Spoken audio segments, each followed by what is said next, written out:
Hello aspirants, news today के इस नए अंक में आप सभी का स्वागत है। देखते हैं आज की प्रमुख खबरें। आज की पहली प्रमुख खबर है डिजिटल पेमेंट इंटेलिजेंस प्लेटफॉर्म के संदर्भ में। अगली खबर है प्रसार वित्तपोषण से निपटने के उपाय। आगे बढ़ते हुए हम देखेंगे ग्लोबल टोबैको एपिडेमिक 2025 रिपोर्ट आखिर क्या कहती है। साथ ही अपशिष्ट और प्रदूषण पर अंतर सरकारी साइंस पॉलिसी पैनल आखिर क्या है, और अंत में हम देखेंगे कि संघर्षों का पर्यावरण पर किस प्रकार का प्रभाव हमें देखने को मिल रहा है। अगर संक्षिप्त सुर्खियों की बात की जाए तो इस्लामिक सहयोग संगठन, ब्लोआउट, थर्स्ट वेव, अंबुबाची मेला इत्यादि जो संक्षिप्त सुर्खियां हैं उनको भी आज के न्यूज़ टुडे के इस अंक में हम कवर करेंगे। तो चलिए शुरुआत करते हैं आज की पहली प्रमुख खबर के साथ। आज की पहली प्रमुख खबर है डिजिटल पेमेंट इंटेलिजेंस प्लेटफॉर्म के बारे में। ये डिजिटल पेमेंट इंटेलिजेंस प्लेटफॉर्म चर्चा में क्यों है? क्योंकि डीपीआईपी को आरबीआई की निगरानी और मार्गदर्शन में डिजिटल पब्लिक इंफ्रास्ट्रक्चर यानी डीपीआई के रूप में विकसित किया जाएगा। अब सबसे पहला प्रश्न ये है कि आखिर डीपीआई होता क्या है या डिजिटल पब्लिक इंफ्रास्ट्रक्चर कहा किसे जाता है? तो ध्यान रहे, किसी भी प्रकार के भौतिक इंफ्रास्ट्रक्चर या अवसंरचना को हम डिजिटल पब्लिक इंफ्रास्ट्रक्चर का दर्जा नहीं देते, बल्कि ये सेट ऑफ सिस्टम या प्लेटफॉर्म होता है जिसके माध्यम से ई गवर्नेंस पॉसिबल हो पाती है। इसकी विशेषता ये है कि सबके लिए सुलभ होता है, ये सुरक्षित होता है और ये इंटरऑपरेबल होता है, यानी अलग अलग सिस्टम्स के साथ इसे इंटीग्रेट किया जा सकता है और सूचना का आदान प्रदान किया जाना संभव हो पाता है। अब हम आगे बढ़ते हैं और देखते हैं न्यूज क्या है आखिर। तो डिजिटल पेमेंट इंटेलिजेंस प्लेटफॉर्म यानी डीपीआईपी आखिर है क्या? देखिए, मामला ये है कि डीपीआईपी को किस लिए डेवलप किया जा रहा है। तो उद्देश्य क्या है? उन्नत तकनीक जो है उनका उपयोग करके हम ये सामर्थ्य सर्जित कर पाए कि वास्तविक इंटेलिजेंस को हम साझा कर पाए। बैंकों के बीच रियल टाइम इंफॉर्मेशन इंटेलिजेंस को साझा किया जाए ताकि कोऑर्डिनेशन बढ़े, और इससे क्या संभव होगा? जो वित्तीय धोखाधड़ी के मामले हैं उन पर हम अंकुश लगा पाएंगे। इसी उद्देश्य से डीपीआईपी को स्थापित किया जा रहा है। डीपीआईपी को स्थापित करने के लिए श्री एपी होता जी की अध्यक्षता में एक समिति का गठन किया गया है। ये डीपीआईपी से जुड़े हुए जितने सारे पहलू हैं उन पहलुओं पर विचार करेंगे। साथ ही रिजर्व बैंक इनोवेशन हब को, है ना, कुछ बैंकों की सलाह से डीपीआईपी का प्रोटोटाइप या फिर उसका मॉडल प्रस्तुत करने या तैयार करने की जिम्मेदारी सौंपी गई है। और ध्यान रहे कि ये आरबीआई का इनिशिएटिव है, आरबीआई के मार्गदर्शन में ऐसा हो रहा है। तो इसका कदाचित तात्पर्य यह नहीं है कि सिर्फ सार्वजनिक बैंकों की ही सहायता ली जाएगी, बल्कि सार्वजनिक एवं निजी दोनों प्रकार के बैंकों की सलाह ली जाएगी।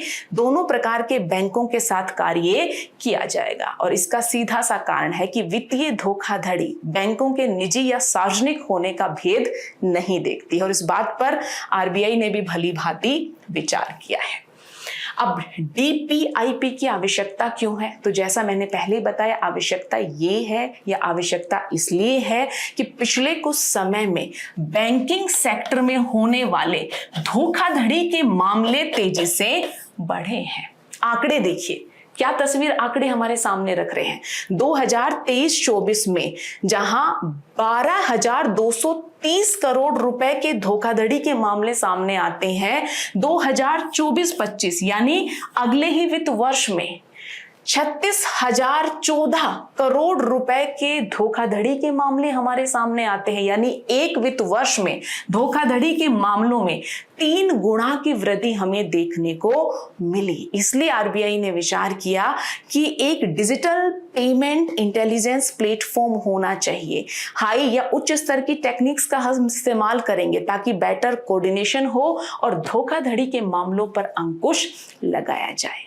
लेकिन अगर आप जिज्ञासु एस्पिरेंट हैं तो एक प्रश्न जरूर उठा होगा, क्यों आरबीआई ने अभी ये निर्णय लिया? वित्तीय धोखाधड़ी के मामले तो लंबे समय से चले आ रहे हैं।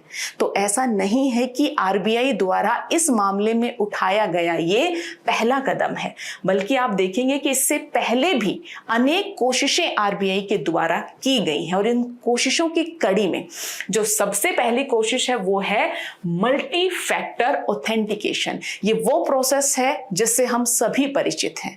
जब हम पेमेंट करते हैं तो हमें सिक्योरिटी की अलग अलग लेयर्स को पार करना पड़ता है। यानी आप देखेंगे कि यू नो समथिंग का कंसेप्ट काम करता है। आप कुछ जानते हैं, आपके पास पिन है, पासवर्ड है जिसे आप एंटर करते हैं। यू हैव समथिंग, आपके पास कोई डिवाइस है जिस पर कोड आता है, उस कोड को आप एंटर करते हो, यानी टू फैक्टर ऑथेंटिकेशन हो गया। कुछ मामलों में तो आप पाओगे कि थर्ड फैक्टर ऑथेंटिकेशन भी होता है, यानी यू आर समथिंग, यानी आपकी जो बायोमेट्रिक डेटा है, आपकी जो चेहरे की पहचान है, आपकी जो वॉइस रिकॉग्निशन है, उसे भी मांगा जाता है, तब कहीं जाकर आपकी पेमेंट संभव हो पाती है। तो मल्टी फैक्टर ऑथेंटिकेशन पर हम काम कर रहे हैं ताकि पेमेंट का लेन देन सुरक्षित हो पाए। ग्राहकों की कोई जिम्मेदारी नहीं। वित्तीय फ्रॉड के मामले बढ़ रहे हैं। आरबीआई ने क्लियर किया है कि देखिए, अगर ये वित्तीय फ्रॉड के मामले या वित्तीय गड़बड़ के मामले बैंक या थर्ड पार्टी की गलती से हो रही है तो इसमें ग्राहक की कोई जिम्मेदारी नहीं है। अर्थात आरबीआई ने कहा है ग्राहक पर जीरो लायबिलिटी रहेगी। इतना ही नहीं, बैंक्स के लिए फिनेंशियल जो इंस्टीट्यूशंस हैं, है ना, उनके लिए, एनबीएफसी इत्यादि के लिए तो बैंक इन और फिन इन जैसे डोमेन जो है आरबीआई के द्वारा इंट्रोड्यूस किए गए हैं ताकि ग्राहकों को असली और नकली बैंकिंग वेबसाइट्स का अंतर समझ में आए। तो इससे पहले भी आरबीआई ने काफी सारे कदम उठाए हैं, लेकिन हाल फिलहाल में डिजिटल पेमेंट इंटेलिजेंस प्लेटफॉर्म को स्थापित करने का निर्णय लिया, जिसके चलते ये न्यूज आर्टिकल हमारे लिए महत्वपूर्ण बन गया। तो ये प्लेटफॉर्म क्या है, आरबीआई द्वारा इस प्रकार की गई कोशिशें क्या है, ये सारी जानकारी प्राथमिक परीक्षा के दृष्टिकोण से हमारे लिए महत्वपूर्ण हो जाती है। क्लियर है? अब आगे बढ़ते हैं और देखते हैं आज की दूसरी प्रमुख खबर, जो किसके बारे में है, प्रसार वित्त पोषण के बारे में है। क्यों प्रसार वित्त पोषण जो शब्दावली है, जो टर्म है, वो चर्चा में रही? क्यों? क्योंकि फाइनेंशियल एक्शन टास्क फोर्स, जिसका नाम आप सभी ने सुना होगा, वित्तीय कार्यवाही कार्यबल, इनके द्वारा जटिल प्रसार वित्त पोषण और प्रतिबंधों से बचाव योजना नामक एक रिपोर्ट जारी की गई है। इस रिपोर्ट में मास विनाश के जो हथियार हैं, सामूहिक विनाश के जो हथियार हैं ना, उनको लेकर जो व्यवस्था है और साथ ही प्रोलिफिकेशन यानी हथियारों के प्रसार के लिए जो वित्तीयन हो रहा है उस पर चिंता जताई गई, जिसके चलते ये पूरा न्यूज आर्टिकल हमारे लिए महत्वपूर्ण हो जाता है। तो चलिए देखते हैं कि प्रसार वित्त पोषण का अर्थ आखिर क्या है। सामूहिक विनाश के हथियार हैं। इन हथियारों को उत्पादित करने के लिए, इनको प्राप्त करने के लिए, इनका हस्तांतरण करने के लिए जो वित्तीयन होता है, यानी जो वित्त व्यवस्था होती है, वित्त सेवाएं होती हैं, अगर उनको बढ़ावा मिल रहा है तो हम क्या कहेंगे, क्या हो रहा है, प्रोलिफिकेशन फिनेंसिंग, यानी हथियारों के प्रचार प्रसार के लिए फिनेंसिंग या वित्तीयन की व्यवस्था हो रही है, उसी को प्रोलिफिकेशन फिनेंसिंग या फिर प्रसार वित्त पोषण के नाम से जाना जाता है। चलिए देखते हैं कि आखिर इस रिपोर्ट में और किस किस प्रकार की ऐसी चिंताएं हैं जिनके संदर्भ में चर्चा की गई है। सबसे पहले क्या कहा गया है कि ये जो प्रवृत्ति हमें देखने को मिल रही है, ये विश्व के लिए खतरा है। क्यों? क्योंकि जो स्टेट और नॉन स्टेट एक्टर्स हैं, उनका दोहरे उपयोग वाला सामान, यानी ऐसी सामग्री जो सिविल, नागरिक, डिफेंस, रक्षा दोनों प्रकार के उद्देश्यों हेतु इस्तेमाल हो सकती है, और इसी प्रकार की तकनीक और ज्ञान की प्राप्ति के लिए खरीद नेटवर्क्स का उपयोग हो रहा है। अब जब खरीद नेटवर्क्स का इस्तेमाल होता है तो व्यक्ति और संस्था अपनी पहचान छुपा पाता है, नियम कानूनों से बचकर अपनी जो गतिविधियां हैं उनको संचालित कर पाता है। साथ ही रिपोर्ट ये भी कहती है कि वैश्विक व्यवस्था में भी कमियां हैं। रिपोर्ट क्या कह रही है कि 16% देश ही सामूहिक विनाश के जो हथियार हैं उनके प्रसार को रोकने के लिए संयुक्त राष्ट्र के जो लक्षित प्रतिबंध हैं उनका अनुसरण कर पा रहे हैं। अर्थात 80% से अधिक देश ऐसे हैं जो सामूहिक विनाश के हथियारों के प्रसार को लेकर यूएन के जो प्रतिबंध हैं उनका अनुसरण नहीं कर पा रहे। तो ऐसी सारी बातें हैं जिन पर इस रिपोर्ट में चर्चा की गई है और चिंता जताई गई है। साथ ही रिपोर्ट ये भी कहती है कि गैर कानूनी गतिविधियों में शामिल व्यक्ति और संस्थान, आज के समय में तकनीक का जमाना है तो उनके द्वारा ऐसी अनेक रणनीतियों और तकनीकों का इस्तेमाल किया जा रहा है जिससे कि वो अपनी पहचान छुपा पाएं और गतिविधियों को संपादित कर पाएं। जैसे उसमें पहला तरीका क्या है कि आप प्रतिबंधों से बचने के लिए मध्यवर्तियों का इस्तेमाल करते हैं, इंटरमीडिएटरीज का इस्तेमाल करते हैं, आप फ्रंट या शेल कंपनी बना लेते हैं, या आप बिचौलियों का इस्तेमाल करते हैं, या किसी अन्य देश के रूट का इस्तेमाल करते हैं अपनी जो आवश्यकताएं हैं उनको पूरा करने के लिए। साथ ही स्वामित्व भी छिपाया जाता है, यानी ये जो खरीदार है ना, ये नहीं दिखाते कि हाँ इस तकनीक इस सामग्री का स्वामित्व हमारे पास है। साथ ही ये सब कर पाना इसलिए संभव हो पाता है क्योंकि वर्चुअल एसेट्स का जमाना है, वर्चुअल करेंसी है जिनमें आसानी से भुगतान किया जा सकता है और आप प्रतिबंधों से बच सकते हो। और इसी के साथ ही रिपोर्ट कहती है कि समुद्री मार्ग का भी दुरुपयोग किया जा रहा है। डार्क फ्लीट जैसी जो शिपिंग नेटवर्क है उनका इस्तेमाल किया जाता है। डार्क फ्लीट मतलब आप जो है छिपकर या बचाकर जो सामग्री है उसे एक स्थान से दूसरे स्थान पर भेज रहे हो। इन कार्यों में लगे जो शिप्स हैं, वेशल्स हैं, उनको डार्क फ्लीट के नाम से जाना जाता है। और इसका उदाहरण भी दिया है, भारतीय जांचकर्ताओं ने पाकिस्तान जा रहे एक जहाज में ड्यूल यूज यानी नागरिक और रक्षा दोनों उद्देश्यों हेतु इस्तेमाल होने वाले उपकरण होने की पुष्टि की थी, जबकि हम देखते हैं कि पहले इन उपकरणों के बारे में नहीं बताया गया। तो इस तरह से जानकारी छुपाई जा रही है और जानकारी छिपाने के लिए तकनीक का इस्तेमाल किया जा रहा है। और फाइनेंशियल एक्शन टास्क फोर्स की जो रिपोर्ट है इन्हीं बातों पर चिंता जता रही है।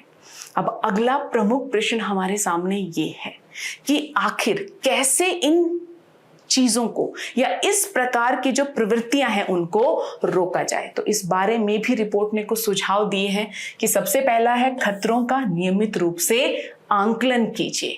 अपडेट आपको समय समय पर करना पड़ेगा। राष्ट्रों के बीच सूचना साझा करने की व्यवस्था होनी चाहिए। साथ ही जो है ये जो खतरे हैं प्रसार वित्त पोषण के उनका आंकलन होना चाहिए, समीक्षा होनी चाहिए और जो बेहतर कार्य पद्धतियां हैं उनको पहचाना जाना चाहिए। और साथ ही ये भी कहा गया है और ये एक प्रमुख सुझाव है कि अगले 5 वर्षों में FATF financial action task force की शब्दावली में सामूहिक विनाश के हथियारों के प्रचार प्रसार वित्त पोषण की स्पष्ट परिभाषा यानी प्रोलिफिकेशन फाइनेंसिंग की डेफिनेशन को क्लियर करना चाहिए ताकि राष्ट्रों के बीच कोऑर्डिनेशन या समन्वय बेहतर हो पाए, है ना। तो ये सारी बातें हैं और आपके लिए ये भी जानना यहाँ महत्वपूर्ण होगा कि फाइनेंशियल एक्शन टास्क फोर्स को जब स्थापित किया गया था तो जो प्रमुख कार्य दिया गया था वो था मनी लॉन्ड्रिंग के मामलों को देखना। आगे इनके कार्यों का विस्तार किया जाता है 2000 के दशक में और मनी लॉन्ड्रिंग के साथ साथ इनके कार्यों में टेरर फाइनेंसिंग यानी आतंक वित्त पोषण को भी शामिल किया जाता है। और अब कहा जा रहा है कि FATF की शब्दावली में प्रसार वित्तीयन यानी प्रोलिफिकेशन फाइनेंसिंग की भी स्पष्ट परिभाषा को शामिल किया जाए ताकि इस मामले में भी ये कार्य कर पाए और राष्ट्रों के बीच बेहतर समन्वय हो पाए।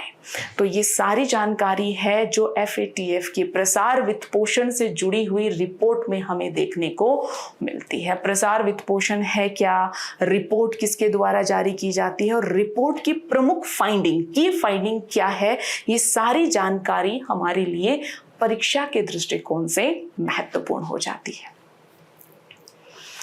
आगे बढ़ते हैं और देखते हैं आज की तीसरी प्रमुख खबर जो है ग्लोबल टोबैको एपिडेमिक 2025 रिपोर्ट के बारे में। अब सबसे पहला प्रश्न कि आखिर ये रिपोर्ट जारी कौन करता है, तो ग्लोबल टोबैको एपिडेमिक रिपोर्ट किसके द्वारा जारी की जाती है? WHO, विश्व स्वास्थ्य संगठन के द्वारा जारी की जाती है। एक और बात ध्यान देने लायक है वो ये कि ऐसा नहीं है कि WHO के द्वारा ऐसी रिपोर्ट पहली बार जारी की जा रही है, नहीं, बिल्कुल नहीं। 2008 से देशों के द्वारा तंबाकू नियंत्रण की दिशा में क्या कार्य किए जा रहे हैं, किस प्रकार की प्रगति है, उसका आंकलन करने के लिए ग्लोबल टोबैको एपिडेमिक रिपोर्ट जारी की जाती रही है। अब चूंकि 2025 की रिपोर्ट आई इसलिए ये पूरा मामला फिर से चर्चा में आ गया।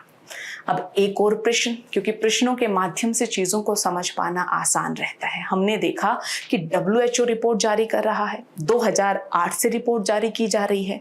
आखिर ये रिपोर्ट WHO कहां से शक्ति लेकर जारी करता है? तो सबसे पहले तो ये जानना पड़ेगा कि WHO के तहत framework convention on tobacco control है ना, framework convention on tobacco control को अपनाया गया है ना, और ये कन्वेंशन है जिसे राष्ट्रों के द्वारा 2003 में अपनाया गया और 2005 में ये कन्वेंशन लागू होता है। और ये कन्वेंशन या ये अभिसमय क्या कहता है कि देखिए, राष्ट्रों में ना सिर्फ तंबाकू की मांग को कम किया जाए, अगर कभी प्रश्न बने कि FCTC फ्रेमवर्क कन्वेंशन टू तंबाकू कंट्रोल, ऐसा नहीं कि सिर्फ तंबाकू की मांग को कम करने की बात करता है, नहीं, बल्कि कन्वेंशन कहता है कि उसका उत्पादन, वितरण, उपलब्धता और आपूर्ति सभी को नियंत्रित करना होगा। यानी तंबाकू की मांग, उत्पादन, आपूर्ति, वितरण, उपलब्धता सभी को नियंत्रित करने से जुड़ा हुआ एक फ्रेमवर्क राष्ट्रों के द्वारा 2003 में WHO के तत्वाधान में स्वीकार किया जाता है और उस फ्रेमवर्क का नाम है framework convention on tobacco control. और इसी कन्वेंशन के तहत WHO के द्वारा वैश्विक टोबैको एपिडेमिक रिपोर्ट 2008 से जारी की जा रही है। ये जो फ्रेमवर्क है इसमें 2008 में एम्पावर रणनीति की शुरुआत की जाती है और इसका उद्देश्य क्या है कि तंबाकू नियंत्रण से जुड़े हुए जो उपाय हैं उनको जमीनी स्तर पर हम लागू कर पाए। एम्पावर के तहत 6 बातों की चर्चा हमने की है। तो एम्पावर के तहत वो 6 बातें कौन सी हैं? सबसे पहले तंबाकू के उपयोग और रोकथाम की नीतियों की निगरानी करना, यानी एम का अर्थ यहां पर क्या है? निगरानी, अर्थात मॉनिटरिंग करना। अच्छा, धूम्रपान मुक्त वायु कानून के माध्यम से लोगों को तंबाकू के धुएं से बचाना, यानी दूसरा क्या है? पी, प्रोटेक्ट करना लोगों को तंबाकू के धुएं से। तीसरा है तंबाकू छोड़ने की मदद की पेशकश, यानी जो तंबाकू के सेवन को छोड़ना चाहते हैं उनको मदद करना, यानी ऑफर हेल्प, यानी ओ। पैकेज, लेबल और जनसंचार माध्यमों से तंबाकू के खतरे के बारे में चेतावनी देना, यानी W, चेतावनी देना अर्थात वार्निंग। तंबाकू विज्ञापन, प्रसार और प्रयोजन पर प्रतिबंध लगाना, एनफोर्स बैन, कि आप तंबाकू का ज्यादा प्रचार प्रसार ना कर पाए, यानी E। और तंबाकू पर टैक्स लगाना अर्थात रेज टैक्स। कहने का अर्थ ये है कि framework convention on tobacco control के तहत एम्पावर को अपनाया जाता है, और एम्पावर को अपनाया जाता है 2008 में। और ये एम्पावर कहता है कि 6 बातें हैं। एम मतलब मॉनिटर, पी मतलब प्रोटेक्ट पीपल, ओ मतलब जो है ऑफर हेल्प, W मतलब वार्निंग, E मतलब एनफोर्स बैन और R मतलब रेज टैक्स। इनके माध्यम से हमें क्या करना है? हमें तंबाकू पर या तंबाकू के इस्तेमाल, उत्पादन इत्यादि पर नियंत्रण करना है। और इन्हीं 6 रणनीतियों के संदर्भ में या बातों के संदर्भ में रिपोर्ट में भी हमें फाइंडिंग देखने को मिलती है। तो चलिए देखते हैं कि आखिर इस रिपोर्ट के प्रमुख बिंदु क्या है। रिपोर्ट कहती है कि 2007 के बाद 155 देशों ने पावर की कम से कम एक नीति को लागू किया है जिससे 6.1 बिलियन लोगों को लाभ हुआ। यानी जो 6 नीतियां हमने एम्पावर की देखी थी, पूरी फुल फॉर्म थी, है ना, उसमें से 155 देशों ने कम से कम एक नीति को जरूर लागू किया है। ध्यान रहे कि फ्रेमवर्क कन्वेंशन और जो है टोबैको कंट्रोल में 183 कंट्रीज एट प्रेजेंट है, यानी ये ग्लोबल पॉपुलेशन के 90% को रिप्रेजेंट करता है। अच्छा, दूसरा क्या है, सबसे अधिक एम्पावर के जो उपाय हैं उनमें से अपनाए जाने वाला उपाय कौन सा है? सिगरेट के पैकेट्स पर ग्राफिक चेतावनी देना। अगर आपने सिगरेट के पैकेट देखे हैं, तंबाकू के पैकेट देखे हैं, तो आपने देखा होगा उसमें चित्र और लिखित दोनों में चेतावनी दी जाती है। और इस मामले में भारत का प्रदर्शन भी काफी अच्छा रहा है। भारत के कानूनों ने जो प्रिंसिपल डिस्प्ले एरिया है क्लियर किया है कि आपको प्रिंसिपल डिस्प्ले एरिया के 85% स्पेस का यूज चेतावनी देने के लिए करना होगा। साथ ही रिपोर्ट में बताया गया है कि भारत ने तंबाकू के विज्ञापन, प्रसार और प्रयोजन पर सभी मीडिया प्लेटफॉर्म पर सख्त रोक लगाई है। तो भारत के द्वारा एक अच्छा कदम उठाया गया है। साथ ही भारत दुनिया का ऐसा पहला देश है जिसने डिजिटल जो कंटेंट स्ट्रीम होता है उसमें भी तंबाकू नियंत्रण नियम लागू किए हैं। यानी डिजिटली जो आप कंटेंट देखते हो वहां पर भी तंबाकू से जुड़े हुए जो नियम हैं वो लागू होंगे। साथ ही रिपोर्ट कहती है कि तंबाकू पर टैक्स लगाने के मामले में राष्ट्रों के द्वारा सबसे कम सक्रियता दिखाई गई है और कहा गया है कि भारत में अभी भी सिगरेट सस्ती है। डियर एस्पिरेंट्स, कंफ्यूजन नहीं होना चाहिए। अगर सिगरेट सस्ती है तो इसका अर्थ ये नहीं है कि भारत में सिगरेट पर किसी प्रकार का कोई टैक्स नहीं लगाया जाता है, टोबैको प्रोडक्ट्स पर कोई टैक्स नहीं लगाया जाता। आपको पता होगा कि सिन टैक्स लगाया जाता है। जीएसटी की रेट यहाँ पर क्या है? 28% है सिगरेट जैसे प्रोडक्ट्स पर, और बहुत प्रकार के सेस इत्यादि लगते हैं। इफेक्टिव रेट है 53%। तो इसका भाव ये नहीं लगाना है या इसका अर्थ ये नहीं लगाना है कि हम सिगरेट पर टैक्स नहीं लगाते। कहने का अर्थ है कि सिन गुड है, समाज के लिए, व्यक्ति के स्वास्थ्य के लिए उतनी अच्छी नहीं है, इसलिए इस पर कर की दर को और बढ़ाया जा सकता है ताकि ये महंगी हो, लोगों के लिए खरीदना मुश्किल हो और समाज और व्यक्ति का कल्याण संभव हो पाए। तो ये सारी फाइंडिंग हमें ग्लोबल टोबैको एपिडेमिक रिपोर्ट 2025 में देखने को मिलती है। तो ये थी आज की तीसरी प्रमुख खबर। अब रिपोर्ट किसके द्वारा जारी की जाती है, एम्पावर क्या है, रिपोर्ट की प्रमुख फाइंडिंग क्या है, ये परीक्षा के दृष्टिकोण से महत्वपूर्ण है, तो इन पर ध्यान देने की आवश्यकता है। चलिए आगे बढ़ते हैं और देखते हैं आज की अगली प्रमुख खबर। अपशिष्ट और प्रदूषण पर अंतर सरकारी साइंस पॉलिसी पैनल। अच्छा, रसायन, अपशिष्ट और प्रदूषण पर अंतर सरकारी साइंस पॉलिसी पैनल की स्थापना की गई है, जिसके चलते ये पूरा न्यूज आर्टिकल चर्चा में रहा। सबसे पहले हम देख लेते हैं कि आखिर इसकी स्थापना का निर्णय लिया कब गया। तो ध्यान रहे 2022 में संयुक्त राष्ट्र पर्यावरण सभा द्वारा पारित एक प्रस्ताव के बाद अपशिष्ट और प्रदूषण पर अंतर सरकारी साइंस पॉलिसी पैनल को स्थापित करने का निर्णय लिया गया, क्योंकि यूनाइटेड नेशन एनवायरनमेंट असेंबली में इस प्रकार का एक प्रस्ताव प्रस्तुत किया गया और उस प्रस्ताव के माध्यम से ये मांग की गई। अब दो बातों में अंतर करना है। प्रस्ताव पारित किया गया UNEA यानी यूनाइटेड नेशन एनवायरनमेंट असेंबली के द्वारा, लेकिन इस साइंस पैनल को लेकर या इस साइंस पैनल की स्थापना को लेकर जो वार्ताएं हुई है ना, और साथ ही इसका जो मुख्यालय भी होगा वो क्या है? यूनाइटेड नेशन एनवायरनमेंट प्रोग्राम, संयुक्त राष्ट्र पर्यावरण कार्यक्रम। तो इस प्रकार की जानकारी सामान्यतः प्रीलिम्स में पूछी जाती है, तो ध्यान रखने की आवश्यकता है। अब बड़ा प्रश्न ये है कि आखिर अंतर सरकारी है ना, अपशिष्ट को लेकर, रसायन को लेकर, प्रदूषण को लेकर आखिर साइंस पैनल की स्थापना की ही क्यों गई है? ताकि इस पैनल के द्वारा स्वतंत्र और नीति प्रासंगिक वैज्ञानिक सलाह प्रदान की जा सके, ताकि राष्ट्र उस सलाह का इस्तेमाल करके अपनी नीतियों को इस प्रकार से बनाए कि वो प्रदूषण, रसायन और अपशिष्ट के मामले या उनसे निपटने के मामलों में मददगार हो पाए। और ध्यान रहे कि जो अगला सत्र होगा वो क्या होगा? इस पैनल को स्थापित करने के लिए प्लेनरी सेशन, है ना, पूर्ण स्तर होगा। क्यों पूर्ण स्तर होगा? पूर्ण स्तर किसे कहा जाता है? जिसमें उम्मीद की जाती है कि सभी मेंबर सदस्य उपस्थित होंगे और इस सेशन में महत्वपूर्ण निर्णय लिए जाते हैं। और महत्वपूर्ण निर्णय क्या लिया जाएगा कि ये जो हम साइंस पैनल बना रहे हैं इसके कार्यक्रम क्या होंगे, प्राथमिकताएं क्या होंगी, इन सारे मुद्दों पर इस सेशन में डिस्कशन किया जाएगा। तो हम एक अंतर सरकारी पैनल स्थापित कर चुके हैं और पैनल को स्थापित करने का उद्देश्य ये है कि ताकि ये पैनल सरकारों को, है ना, स्वतंत्र और नीति प्रासंगिक सलाह दे पाए। किस मामले में? रसायन के बारे में, अपशिष्ट के बारे में और प्रदूषण के बारे में। लेकिन क्या अभी तक हमारे पास ऐसा कोई पैनल नहीं है?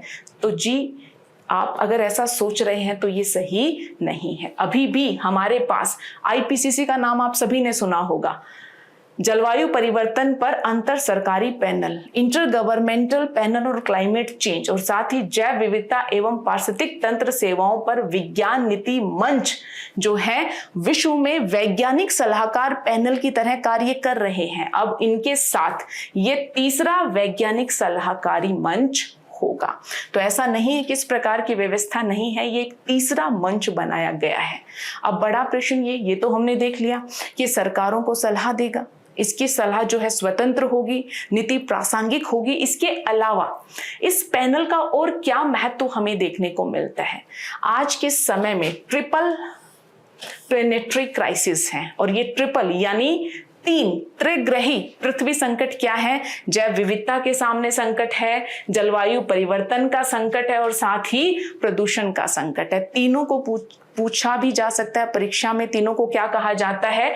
ट्रिपल प्लेनेटरी क्राइसिस, यानी जलवायु परिवर्तन, जैव विविधता और प्रदूषण। तो ये मामले या ये संकट बढ़ रहे हैं। साथ ही ये भी देखने को मिला है कि रसायन अपशिष्ट और प्रदूषण के प्रभाव बढ़ते जा रहे हैं। जैसे कि आधुनिक जीवन शैली है, अनेक प्रकार के रसायनों का इस्तेमाल किया जा रहा है जिनका नुकसानदायक प्रभाव देखने को मिलता है। तो ऐसे में कोई एक पैनल होना चाहिए जो स्वतंत्र और नीति संगत सलाह दे पाए। अगर अपशिष्ट की बात की जाए तो आंकड़ा कह रहा है कि घरों और शहरों से निकलने वाला ठोस अपशिष्ट जहां 2023 में 2.1 बिलियन टन था, 2050 तक 3.8 बिलियन टन तक पहुंच जाएगा। साथ ही हमें नए प्रकार के प्रदूषण भी देखने को मिल रहे हैं, और ना सिर्फ देखने को मिल रहे हैं बल्कि इनमें वृद्धि भी हो रही है। अब नए प्रकार के प्रदूषण क्या होते हैं? प्लास्टिक टार का नाम सुना है? अच्छा, जो महासागरीय क्षेत्र हैं उनमें ऑयल स्पिल होते हैं। ऑयल स्पिल होने से आप देखोगे कि एक गाढ़ा, है ना, चिपचिपा पदार्थ बनता है जिसे टार के नाम से जाना जाता है। जब वो माइक्रोप्लास्टिक के साथ जुड़ जाता है तो प्लास्टिक टार पोल्यूशन हमें देखने को मिलता है। इस प्रकार के बहुत सारे जटिल प्रकार के प्रदूषण हमें देखने को मिल रहे हैं, उन्हें हम नए प्रदूषण के नाम से जानते हैं। तो चूंकि ये अनेक प्रकार के संगठन हैं तो इन सब मामलों में स्वतंत्र और नीति संगत सलाह देने के लिए एक पैनल की आवश्यकता को अनुभव किया जाता है और इसी आवश्यकता को पूरा करने के लिए एक अंतर सरकारी पैनल का गठन किया जाता है और जिसके चलते ये पूरा न्यूज आर्टिकल चर्चा में रहता है। आई होप आप समझ पाए होंगे कि आर्टिकल क्यों चर्चा में रहा, और साथ ही जब इस प्रकार का कोई पैनल स्थापित होता है तो वो परीक्षा के दृष्टिकोण से भी महत्वपूर्ण हो जाता है। तो जो जानकारी है प्रीलिम्स को नजर में रखते हुए उस जानकारी को प्रोसेस करने की कोशिश करेंगे। अगला न्यूज आर्टिकल, संघर्षों पर या संघर्षों का पर्यावरण पर प्रभाव। संघर्ष तो लंबे समय से चर्चा में है। हमने संघर्षों का आर्थिक प्रभाव देखा, हमने संघर्षों का सामाजिक प्रभाव देखा। आज बात की जाएगी कि आखिर संघर्ष पर्यावरण को किस प्रकार से प्रभावित कर रहे हैं। तो विश्व में जारी संघर्ष से पर्यावरण के समक्ष खतरा है। आपको पता है पहले रशिया यूक्रेन, अब इजराइल ईरान, और इस तरह के संघर्ष हमें बार बार देखने को मिल रहे हैं। तो इन संघर्षों से पर्यावरण को खतरा उत्पन्न हो रहा है, उसी के बारे में चर्चा इस न्यूज आर्टिकल में की गई है। वर्तमान में विश्व में जारी जो भू राजनीतिक संघर्ष है उससे पर्यावरण पर गंभीर प्रभाव पड़ रहा है, और सबसे जरूरी बात यहां पर दी गई है कि ईरान के परमाणु ठिकानों से रेडियो एक्टिव संदूषण फैलने की संभावना शामिल है। तो ये सारे संकट हैं जिसके चलते संघर्षों का पर्यावरणीय प्रभाव हमारे लिए जरूरी हो जाता है। ये जानना भी महत्वपूर्ण है कि संघर्ष जो है वो ग्रीन हाउस गैसेस के, हरित गृह गैसेस के जो है उत्सर्जन में भी महत्वपूर्ण भूमिका निभाते हैं। आंकड़े क्या कह रहे हैं कि वैश्विक सैन्य गतिविधियां 5.5% वैश्विक ग्रीन हाउस गैसेस के एमिशन के लिए जिम्मेदार है। ध्यान देना, एक सिंगल फैक्टर सैन्य गतिविधियां और वैश्विक ग्रीन हाउस गैसेस का कितना प्रतिशत, 5.5% यहां से आ रहा है। तो अपने आप में ये काफी प्रभाव छोड़ता है। इसके अलावा प्रदूषण और हमें कहां देखने को मिलता है, पूर्वी यूक्रेन के औद्योगिक क्षेत्र में जो पावर प्लांट्स हैं, केमिकल फैक्ट्रीज हैं, पुरानी खदानें हैं, हानिकारक विषाक्त प्रदूषक उत्सर्जित होने का खतरा यहां से बन जाता है। यूक्रेन में ही लैंडमाइन और निष्क्रिय विस्फोटक भविष्य के लिए घातक साबित हो सकते हैं। इसके अलावा सैन्य गतिविधियों की वजह से मृदा, जल, जंगल सब दूषित होते हैं और अनुमान है कि इनकी सफाई करने की लागत लगभग 35 अरब अमेरिकी डॉलर है। तो जो युद्ध या जो संघर्ष की स्थिति हमें जियोपॉलिटिकल क्राइसिस की तरह लगती है, जिसे हम जियोपॉलिटिकल क्राइसिस कहते हैं, उनके आर्थिक, सामाजिक, पर्यावरणीय अलग अलग प्रकार के प्रभाव हमें देखने को मिलते हैं। ये भी आगे बताया कि घटते संसाधन और जैव विविधता को भी इससे नुकसान पहुंचता है। क्यों?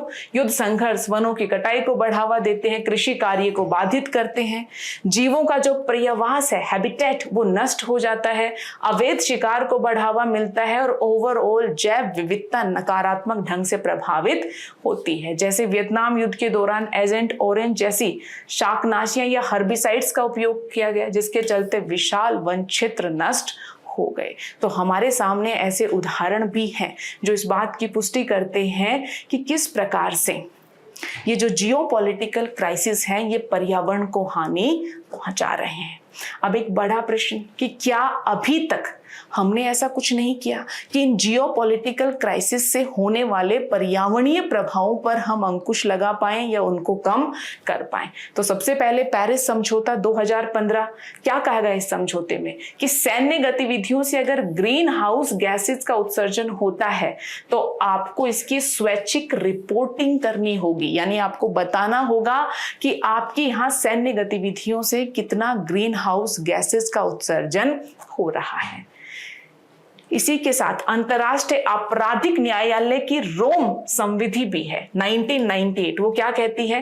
अंतर्राष्ट्रीय सशस्त्र संघर्षों के दौरान पर्यावरण को व्यापक, दीर्घकालिक और गंभीर क्षति को किसका दर्जा दिया जाएगा? युद्ध अपराध का दर्जा दिया जाएगा। यानी अगर अंतर्राष्ट्रीय संघर्षों से पर्यावरण को ऐसी दीर्घकालिक और गंभीर प्रकार की क्षति हो रही है तो ये संविधि क्या कहती है कि ये क्या है? युद्ध अपराध है।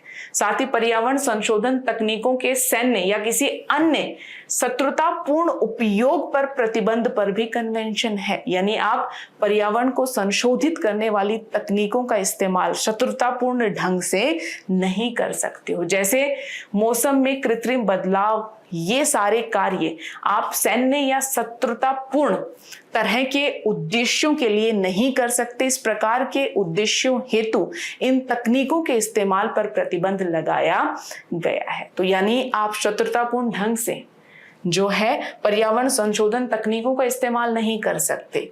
आप अगर गंभीर तौर पर पर्यावरण को क्षति पहुंचा रहे हैं अंतर्राष्ट्रीय संघर्षों के क्रम में तो वो युद्ध अपराध है और पेरिस एग्रीमेंट कह रहा है कि आपको स्वैच्छिक रिपोर्टिंग करनी पड़ेगी। तो व्यवस्था तो बहुत सारे प्रकार की है, लेकिन उसके बाद भी हम देखते हैं कि अंतर्राष्ट्रीय संघर्ष चल रहे हैं। जियोपॉलिटिकल क्राइसिस एक के बाद दूसरा उभर कर आ रहा है और जिससे सामाजिक, आर्थिक के साथ साथ पर्यावरणीय प्रभाव भी हमें देखने को मिलते हैं। तो क्या क्या व्यवस्था है, ये सारी जानकारी प्रारंभिक परीक्षा के दृष्टिकोण से हमारे लिए महत्वपूर्ण हो जाती है।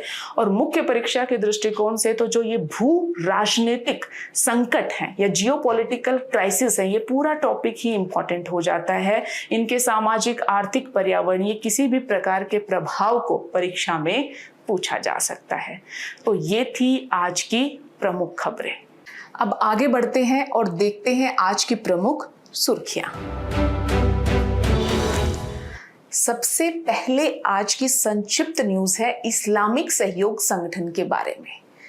क्यों चर्चा में है? भारत ने इस्लामिक सहयोग संगठन ओआईसी की बैठक में भारत से संबंधित जो संदर्भ लिए गए उनको अनुचित और तथ्यात्मक रूप से गलत बताते हुए उनको खारिज किया है। तो सबसे पहले तो ये जान लेते हैं आखिर ओआईसी की बैठक में ऐसा क्या कहा गया। तो ओआईसी की बैठक में कहा गया कि भारत में जो मुस्लिम हैं वो सोशली मार्जिनाइज्ड हैं, यानी जो भारतीय मुस्लिम है वो सामाजिक तौर पर हाशिए की स्थिति में रखे गए हैं। और इसी प्रकार के जो कमेंट्स रहे उनके संदर्भ में भारत ने कहा है कि आपने जो कहा वो अनुचित है और तथ्यात्मक रूप से गलत है। तो जिसके चलते ये पूरा न्यूज आर्टिकल चर्चा में रहा। तो चलिए देखते हैं इस्लामिक सहयोग संगठन जो है आखिर किस प्रकार का संगठन है, प्रमुख व्यवस्था क्या है। तो इसकी स्थापना होती है 1969 में रबात मोरक्को में आयोजित एक शिखर सम्मेलन में और इसका मुख्यालय है जेदा,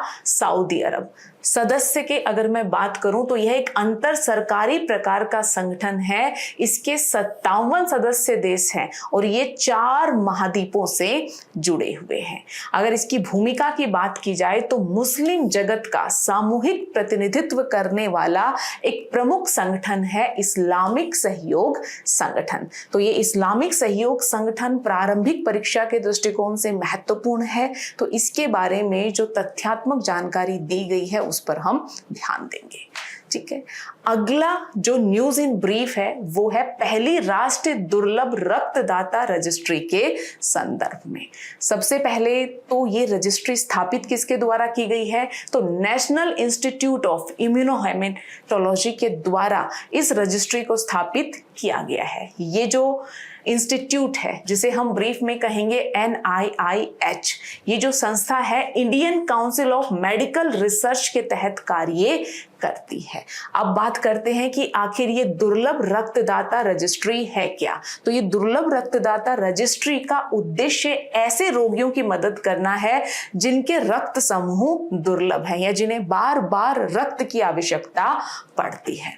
अब अगला बड़ा प्रश्न कि आखिर दुर्लभ रक्तदाता कहा किसे जाता है। तो दुर्लभ रक्तदाता ऐसे व्यक्ति को कहा जाता है जिसमें वह एंटीजन अनुपस्थित होते हैं जो अधिकतर आबादी में प्राप्त होते हैं और ऐसे लोगों की औसतन संख्या 1000 में 1 या इससे भी कम होती है।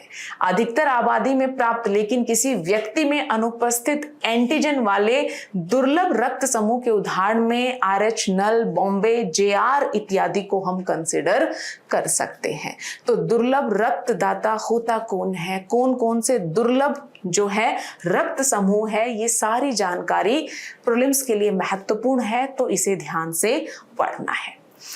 अगला न्यूज इन ब्रीफ है एशिया में जलवायु की स्थिति 2024 रिपोर्ट। सबसे पहले रिपोर्ट जारी की गई है WMO या विश्व मौसम विज्ञान संगठन के द्वारा। रिपोर्ट का टाइटल है एशिया में जलवायु की स्थिति 2024 रिपोर्ट। आपको पता होना चाहिए कि WMO किसकी एजेंसी है, तो संयुक्त राष्ट्र UN की एक विशेष एजेंसी है। रिपोर्ट में क्या कहा गया है, तो रिपोर्ट में कहा गया है कि साल 2024 एशिया का अब तक का सबसे गर्म और दुनिया का दूसरा सबसे गर्म वर्ष रहा है, जिसमें तापमान अगर हम 1991 से लेकर 2020 तक का औसत निकालें तो उस औसत से 1.4 डिग्री सेल्सियस अधिक दर्ज किया गया है। अब ताप वृद्धि की दर अधिक होना कारण क्या है कि एशिया में ताप वृद्धि की दर वैश्विक औसत से दोगुनी है, जिसका प्रभाव क्या है, ग्लेशियर पिघल रहे, बर्फबारी कम हो रही है। अत्यधिक गर्मी के कारण हिमालय या तियान शान क्षेत्र के जो ग्लेशियर हैं वो पिघल रहे हैं। साथ ही जो समुद्री तापमान है, समुद्र की सतह का जो तापमान है उसमें भी जो है उछाल दर्ज किया गया है। समुद्र जल के तापमान में दशकीय वृद्धि दर औसत ताप वृद्धि की दर से लगभग दोगुनी है। तो मोटा मोटा WMO की रिपोर्ट ये कहती है कि एशिया में तुलनात्मक रूप से अधिक गर्मी का अनुभव किया जा रहा है, अधिक ताप वृद्धि को देखा जा रहा है, और जिसका प्रभाव क्या है कि बर्फबारी कम हो रही है, ग्लेशियर पिघल रहे हैं, समुद्री सतह का तापमान बढ़ रहा है। इन सभी बातों पर चर्चा की गई है एशिया में जलवायु की स्थिति रिपोर्ट 2024 में जो WMO है ना, विश्व मौसम संगठन के द्वारा जारी की गई है। अगली जो संक्षिप्त न्यूज है वो है रिसाइकल्ड प्लास्टिक के बारे में। चर्चा में क्यों है? क्योंकि अध्ययन में पाया गया कि रिसाइकल्ड प्लास्टिक में ऐसे बहुत सारे रसायन मिलते हैं जो स्वास्थ्य पर गंभीर दुष्प्रभाव छोड़ रहे हैं, जिसके चलते रिसाइकल्ड प्लास्टिक चर्चा में रहा। रिपोर्ट में कहा गया है कि एकल रिसाइकिल प्लास्टिक पैलेट में 80 से अधिक प्रकार के रसायन होते हैं। ये रसायन जलापूर्ति प्रणाली का हिस्सा बन जाते हैं, मनुष्य के शरीर तक पहुंच जाते हैं और हार्मोन प्रणाली को या जो हमारा मेटाबॉलिज्म सिस्टम है सभी के कार्य प्रणाली को ये बाधित करते हैं, प्रभावित करते हैं। अब ये जानना भी जरूरी है कि आखिर रिसाइकिल्ड प्लास्टिक कहाँ किसे जाता है। तो इसका भाव काफी सरल है ना। ऐसा प्लास्टिक जो ऑलरेडी इस्तेमाल हो चुका है, जब हम उसे एकत्रित करें, यांत्रिक और रासायनिक प्रक्रियाओं के माध्यम से उसे तोड़ा जाए, फिर से कच्चे माल में तब्दील किया जाए और उससे नए प्लास्टिक उत्पादों का निर्माण हो, तो इसे हम क्या कहते हैं? Recycled plastic. अब ऐसा नहीं है कि प्लास्टिक को रिसाइकिल करने से स्वास्थ्य पर सिर्फ दुष्प्रभाव ही नजर आते हैं। प्लास्टिक को रिसाइकिल इसलिए किया जाता है क्योंकि इससे नए प्लास्टिक की आवश्यकता कम होती है, ऊर्जा की बचत होती है और प्लास्टिक अपशिष्ट को भी हम कम कर पाते हैं। तो इसके कुछ लाभ हैं, तो इससे जुड़ी हुई कुछ चिंताएं भी सामने आ रही हैं, जिसके चलते रिसाइकिल्ड प्लास्टिक जो टर्म है या इससे जुड़ा हुआ जो अध्ययन है वो चर्चा में रहा। ब्लोआउट, ये है हमारी अगली संक्षिप्त खबर का हेडिंग। खबर किस बारे में है कि असम में एक तेल के कुएं में ब्लोआउट के कारण प्राकृतिक गैस के रिसाव को नियंत्रित करने के लिए ओएनजीसी को वैश्विक विशेषज्ञों की मदद लेनी पड़ी, जिसके चलते ये सारी खबर चर्चा में रही है। अब प्रश्न ये है कि आखिर ब्लोआउट कहाँ किसे जाता है? तो ब्लोआउट क्या है? तेल या गैस के कुएं में होने वाली एक दुर्घटना जिसमें भूमिगत दबाव के कारण गैस या तेल अनियंत्रित रूप से बाहर आने लगता है। और ध्यान रहे कि इसमें तेल या गैस ही नहीं, कई बार रेत है ना, कई बार कुछ अन्य प्रकार के ड्रिलिंग लिक्विड इत्यादि भी साथ मिलकर निकलते हैं। इस घटना को हम ब्लोआउट के नाम से जानते हैं। कारण क्या है?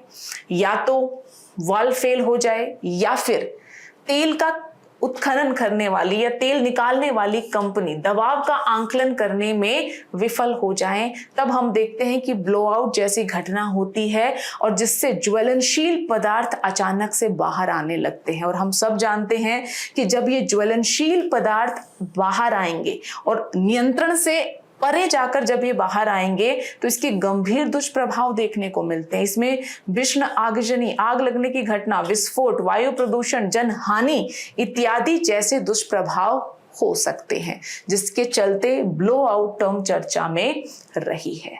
एक और इसी प्रकार की टर्म चर्चा में रही टर्म है थ्रस्ट वेव। थ्रस्ट वेव क्यों चर्चा में रही? क्योंकि शोधकर्ताओं ने एटमॉस्फेरिक थ्रस्ट की दीर्घावधि का वर्णन करने के लिए एक टर्म को कॉइन किया है, एक शब्द को गढ़ा है जिसका नाम है थ्रस्ट वेव। अब ये थ्रस्ट वेव है क्या? देखिए, जब कुछ कारणों के चलते, कारण क्या हो सकते हैं? तापमान का बढ़ना, पवन की गति, आर्द्रता कम होना, धूप इत्यादि, ऐसे बहुत सारे कारक हो सकते हैं जिनके परिणाम स्वरूप वाष्पीकरण की दर अत्यधिक हो जाए या वाष्पीकरण तेजी से होने लगे। तो इसी को हम किस नाम से जानते हैं? थ्रस्ट वेव के नाम से जानते हैं। लेकिन अब इसकी एक टेक्निकल या तकनीकी प्रकार की परिभाषा दी गई है और परिभाषा में कहा गया है कि थ्रस्ट वेव वह स्थिति होती है जब कम से कम 3 दिन तक लगातार वाष्पीकरण की मांग उस अवधि का जो 90th परसेंटाइल है ना, उससे अधिक हो जाए, तो उसे हम किस नाम से जानते हैं? थ्रस्ट वेव के नाम से जानते हैं। तो ये एक तकनीकी परिभाषा दी गई, थ्रस्ट वेव नामक शब्द को गढ़ा गया, टर्म को क्वाइन किया गया, जिसके चलते थ्रस्ट वेव टर्म चर्चा में रहा। अब आपको पता है कि वाष्पीकरण की मांग इस बात पर निर्भर करती है कि वायुमंडल में जल वाष्प को ग्रहण करने की क्षमता कितनी है। और भूगोल आपने पढ़ा है तो आपको पता होगा कि वायुमंडल कब अधिक जल वाष्प को ग्रहण कर पाता है। तापमान बढ़ता है, जल वाष्प को ग्रहण करने की क्षमता बढ़ती है, पवन जितनी तेज है, जितनी शुष्क है, और धूप जैसे बहुत सारे ऐसे कारक होते हैं जो वाष्पीकरण में योगदान देते हैं। जरा सोचिए, इन कारकों का एक साथ संयोजन हो जाए तो वाष्पीकरण की दर अत्यधिक तेजी से बढ़ती है और मृदा से जो है जलवाष्प जो है अत्यधिक मात्रा में निकाल लिए जाते हैं। तो इन थ्रस्ट वेव का अध्ययन क्यों जरूरी है? ताकि किसानों को अपने जल संसाधनों का बेहतर ढंग से प्रबंधन करने और फसल की पैदावार में सुधार करने में मदद मिले। अगर इस प्रकार का आंकलन है तो किसान उससे लाभान्वित हो सकते हैं, बेहतर ढंग से जल का प्रबंधन कर सकते हैं और कृषि उत्पादन में स्थायित्व बना रह सकता है। तो ये प्रमुख कारण है जिसके चलते थ्रस्ट वेव टर्म चर्चा में रही और ये न्यूज आर्टिकल हम पढ़ रहे हैं। अगला न्यूज आर्टिकल है उल्लास नव भारत साक्षरता कार्यक्रम के संदर्भ में। क्यों चर्चा में रहा? क्योंकि मिजोरम और गोवा के बाद त्रिपुरा उल्लास कार्यक्रम के तहत तीसरा पूर्ण साक्षर राज्य बन गया है। अब यहाँ पर पूर्ण साक्षर होने का भाव क्या है ये भी समझना जरूरी है कि 15 वर्ष और उससे अधिक आयु के व्यक्तियों में जब कम से कम 95% साक्षरता दर हमें देखने को मिले तो उसे उल्लास कार्यक्रम के तहत हम किसका नाम दे रहे हैं? पूर्ण साक्षर राज्य का नाम दे रहे हैं। यानी 15 वर्ष या उससे अधिक आयु के लोग 95% लिटरेसी रेट, तो हम क्या कहेंगे कि वो राज्य क्या है? पूर्ण साक्षर है।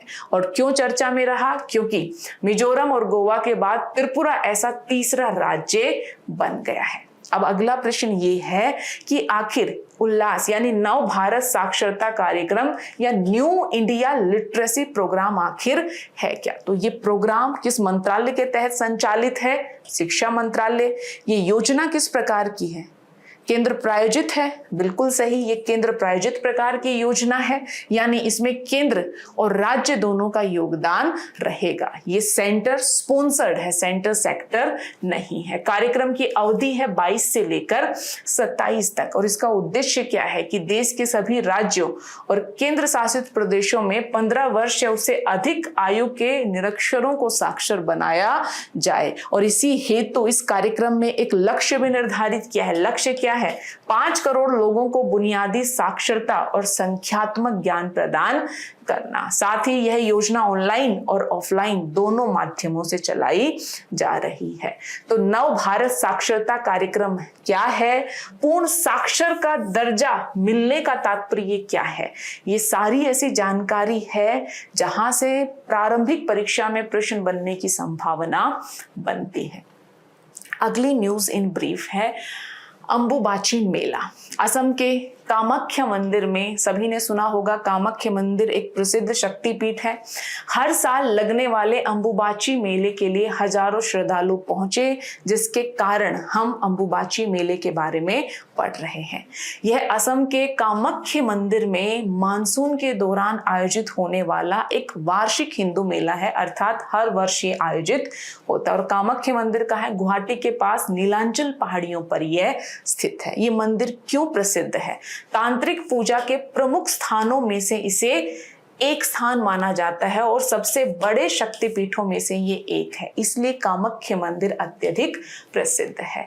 यह जो मेला है, इस मेले का नाम है अंबुबाची मेला। ये क्या दिखाता है? ये प्रजनन क्षमता, मानसून के आगमन और संस्कृतियों में पृथ्वी की या पृथ्वी को उर्वर स्त्र के रूप में जो है एक पारंपरिक विश्वास चला आ रहा है, उसके प्रतीक के रूप में ये मेला आयोजित होता है। तो अंबुबाची मेला कहाँ आयोजित होता है? कामाख्या मंदिर में मानसून के दौरान।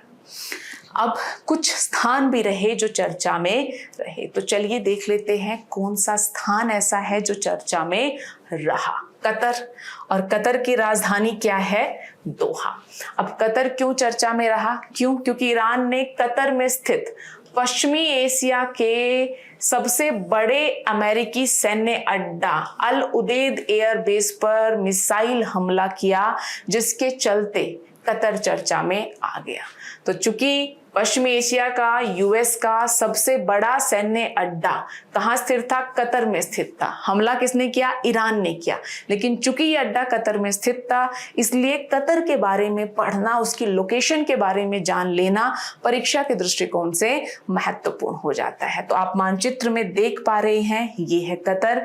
ये एक प्रायद्वीप है जो कहाँ स्थित है? अरब की खाड़ी के पश्चिमी तट पर स्थित है। स्थलीय सीमा इसकी एकमात्र देश से लगती है जिसका नाम क्या है? सऊदी अरब। समुद्री सीमाएं ये काफी सारे देशों के साथ साझा करता है, जिसमें ईरान, संयुक्त अरब अमीरात और बहरीन इत्यादि का नाम आता है। अब हम जानते हैं कतर की राजधानी दोहा के संदर्भ में। आप मानचित्र देखेंगे और यहां पर है दोहा, जो रेड कलर से हाईलाइटेड है। दोहा के बारे में जो सबसे प्रमुख जानने वाली बात है वो ये है कि इस क्षेत्र में स्थलाकृतिक विविधता लगभग नहीं के बराबर पाई जाती है और अधिकांश भूभाग किस प्रकार का है? समतल है। और एक जो रोचक बात जानना जरूरी है वो ये है कि कतर में कोई नदी या झील नहीं है। यहाँ जल का प्राथमिक स्रोत क्या है? वर्षा और भूजल है। तो कतर और उसकी राजधानी दोहा चर्चा में रहा। तो हमने कतर और दोहा के बारे में भी जो है जानने की कोशिश की। तो ये थी आज की खबरें। अब खबरों को हम यही विराम देते हैं। आपकी स्क्रीन पर कुछ प्रश्न आएंगे, उन प्रश्नों को हल करने की कोशिश कीजिए और कमेंट सेक्शन में अपना उत्तर आपको लिखकर भेजना है, क्योंकि प्रश्नों के माध्यम से जब आप विचार करते हैं ना, मानसिक मशक्कत करते हैं, तो आपका लर्निंग आउटकम बेहतर होता है। तो प्रश्नों का हल करना और उत्तर देना नहीं भूलना है। इसी के साथ आज के न्यूज़ टुडे के इस अंक को मैं विराम देती हूँ। धन्यवाद।